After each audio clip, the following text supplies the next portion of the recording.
2026年6月4日每日靈修，靠主得力，達到所設目標。571靠主邁進。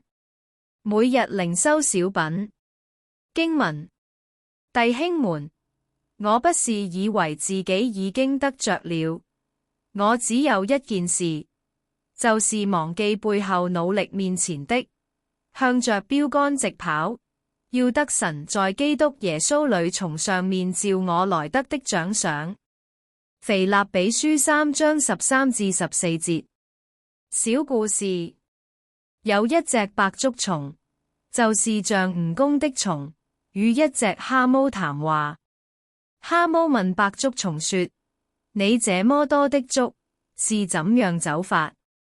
走的時候，是先擺哪一隻竹呢？白竹蟲就試試看。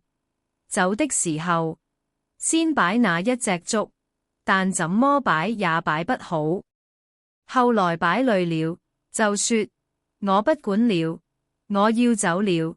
但當他要走的時候，又想哪一隻竹先擺呢？這樣一來，弄得他一步都走不動了。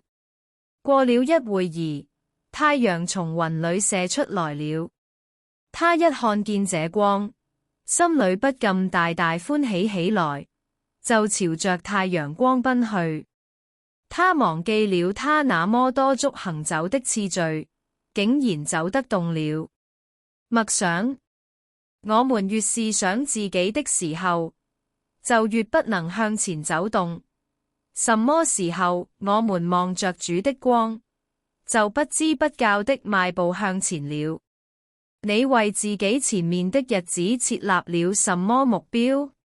面向陽光，陰影就只會在你的背後。